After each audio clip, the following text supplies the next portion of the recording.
দর্শক আগের পর্বে দেখিয়েছি আমরা মুসাফরের আসার পর্বটা, যেখানে আসার পথে আমরা দেখতে পেয়েছি অনেক ঘরবাড়ি ভেঙে গিয়েছে। এই মুসাফরের বন্যার পানি নদীর স্রোতে ভেঙে গিয়েছে মুসাফরের ব্রিজটা, যে ব্রিজটার ভিতরে আমরা কত এনজয় করতাম। দর্শক পুরো ভিডিওটা না টেনে দেখবেন, ভালো লাগবে দেখলে। দর্শক তার সাথে এরা বেশি ভালো লাগবে যে আপনারা যে এখান থেকে আমার ভিডিওটা দেখতে যান, এসে এই মুসাফরটাকে দেখে যাবেন কত ভয়াবহ অবস্থা হয়ে গেছে। আপনারা আসলেই বুঝতে পারবেন, দেখতে পারবেন। দর্শক এখানে আমরা দেখতে পাচ্ছি যেভাবে ভাঙচুর হয়েছে কালকে থেকে আজকে কিন্তু অতিরিক্ত ভাঙচুর হয়ে গিয়েছে। আজকে অনেক ঘরবাড়ি কিন্তু নদীর স্রোতে ভেসে গিয়েছে, ভেঙে নদীর স্রোতে ভেসে গিয়েছে। দর্শক আমরা দেখতেই পাচ্ছি।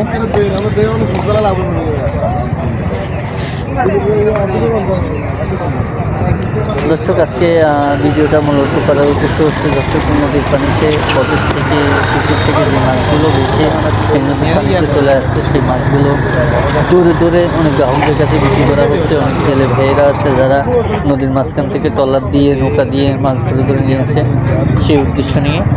দর্শক আপনারা উপরে দেখতে পাচ্ছেন খুব ভয়াবহ অবস্থা হয়েছে মুসাফরের। মুসাফরে আমরা কত এনজয় করতাম, কত আনন্দ ফুর্তি করতাম, কিন্তু দুর্ভাগ্যবশত সে মুসাফরের কোনো কাজটা হয়নি। দর্শক আমরা ইতিমধ্যে দেখতে পাচ্ছি একটা নৌকা আসতেছে, এখানে অনেক মাছ। দর্শক তারা মাছগুলো নিয়ে বিক্রি করে। দর্শক আমিও অনেকগুলো মাছ নিয়েছি। দর্শক আপনারা দেখতে পাচ্ছেন মুসাফরে অনেক মানুষের ভিড়ই এখানে আছে, অনেক মানুষের ভিড় আছে এখানে যারা মুসাফর দেখতে আসছে, ভেঙে যাওয়ার ইতিহাসটাকে দেখতে আসছে। আসি অনেকেই আফসোস করেছে, অনেকেই আর্থিকভাবে অনেককে সহযোগিতাও করেছে, যাদের ঘর বাড়ি ভেঙে নদীর স্রোতে চলে গেছে, অনেককে সাহায্য করেছে। আমিও কিছু সাহায্য করেছি। দর্শক এখানে দেখতে পাচ্ছেন আপনার মাথা করে ঠিক আছে ভাই, মাছ নিয়ে যাচ্ছে। দর্শক আরো মাছ আসতেছে, আমি আবারও দেখাচ্ছি। দর্শক দেখুন মাছ তো না,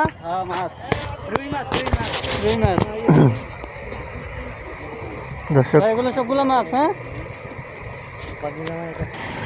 দেখতে পাচ্ছেন দর্শক এখানে সিএনজিতে করে মাছ নিয়ে যাচ্ছে।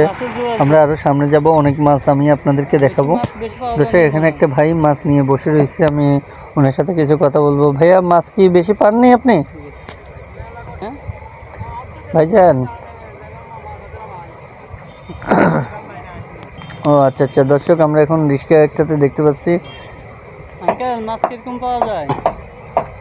কাকা কথা বলতেছে না, কাকা কথা বলে না। আচ্ছা যাই হোক দর্শক মাছগুলো দেখি। দর্শক এখানে অনেক রকমের মাছ আছে দর্শক, যেটা ট্রলার দিয়ে নৌকা দিয়ে আর নদীর মাঝখান থেকে মাছগুলো ধরে ধরে নিয়ে আসে আর গ্রাহকদের কাছে বিক্রি করা হয়।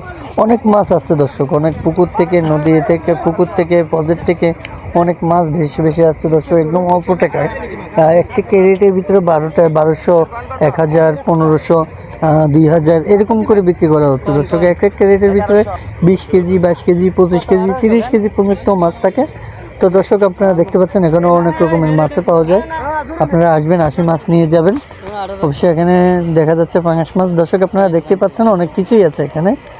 তো এখানে হাজার হাজার মানুষ এসে ভিড় করেছে মাছ কেনার জন্য, মাছ নিয়ে যাওয়ার জন্য। অনেকেই মাছ নিয়ে গিয়েছে এবং কি এখানে পাশে আড়ত আছে, আড়ত থেকেও মাছ বেচা কেনা হচ্ছে। তো আপনারা আসবেন, আসলে ভালো ভালো মাছ এখান থেকে আসি নিয়ে যাবেন।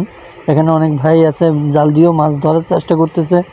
তো দর্শক আমরা দেখবো আজকে মুসাফরের পলাশটার বাগানটা, যে বাগানটার ভিতরে আমরা অনেক এনজয় করেছিলাম। ভিতরে কিন্তু অনেক বিশাল একটা এরিয়া দর্শক, অনেক মানুষের ভিড় আছে এখানে আমরা দেখতে পাচ্ছি। দর্শক এখানে আপনারা আসলেই বুঝতে পারবেন যে কত আনন্দ করা যায়, কত উল্লাস করা যায়, কত এনজয় করা যায় দর্শক। তবে দুঃখজনক বিষয়টা, আগে যে এনজয়টা আমরা করতাম সেটা এখন আর পারতেছি না। তার কারণ হচ্ছে এই ব্রিজটা ভেঙে গিয়েছে দর্শক। এই ব্রিজটা ভেঙে যাওয়ার কারণে মানে আমাদের আনন্দ উল্লাস সব কিছুই মাটির সাথে মিশে গেছে, যেভাবে এই ব্রিজটা নদীর পানির সাথে মিশে গেছে। তো দর্শক আজকে এই পর্যন্তই আমার ভিডিওটা। দর্শক আমার ভিডিওটা যদি ভালো লাগে অবশ্যই চ্যানেলটাকে সাবস্ক্রাইব করে পাশে থাকা বেল আইকনটি ক্লিক করে দিবেন। আবারও দেখা হচ্ছে অন্য কোনো নেক্সট ভিডিও।